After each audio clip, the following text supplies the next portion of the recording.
Mojo Morgan seems right at home in Nairobi. In fact, he and his 4 siblings, who make up the Morgan heritage, say they plan to move to the Kenyan capital for the sake of music. You know, they say, show me your friends and I'll show you who you are. And birds of a feather flock together. You know, we look at these little sayings and we see how they can apply to the African people and how they respond to the music, because they feel like it's theirs. So if they feel like that, then we should feel like Africa is ours. Naturally, it is.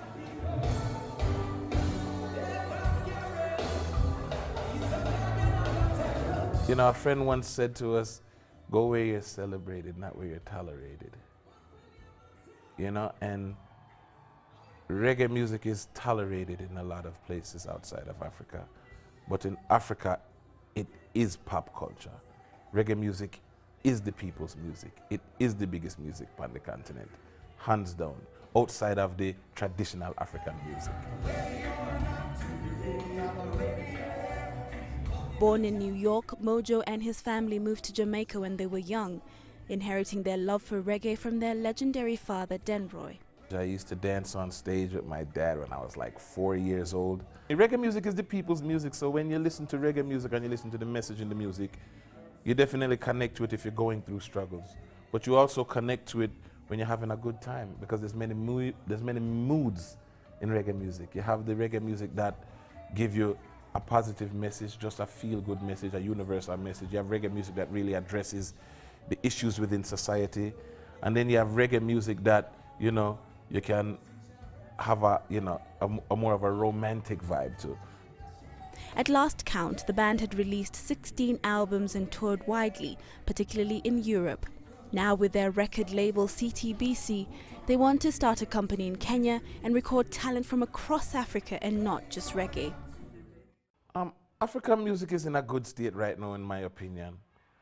Like you spoke about the different countries that have stars coming out of Africa, but that's nothing new, because you have to go back to people like Alpha Blondy, that has been doing this thing for over 30 years, Majek Fashek.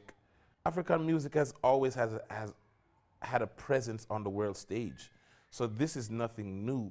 What I think is good about African music today is that it's slowly emerging out of world music.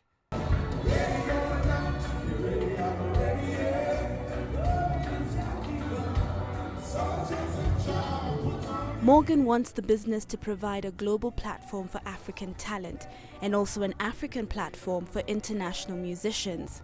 So we're really looking forward to really get out there and tour behind this album, coming off of the Catch a Fire tour with Damian Marley, Stephen Marley, Tarrus Riley. It was really good to see reggae artists from Jamaica tour together again. So the ultimate dream for us is to not only tour in Africa behind this new album, but bring a few of our colleagues from Jamaica and maybe even other reggae artists from around the globe to come and see what Africa beholds. You know.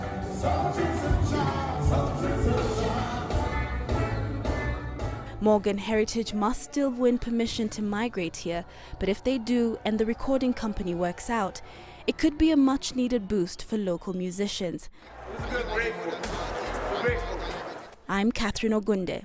When I work my 9 to 5, it's like a jungle fight every day. I'm so tired of the man that always has to ruin my day.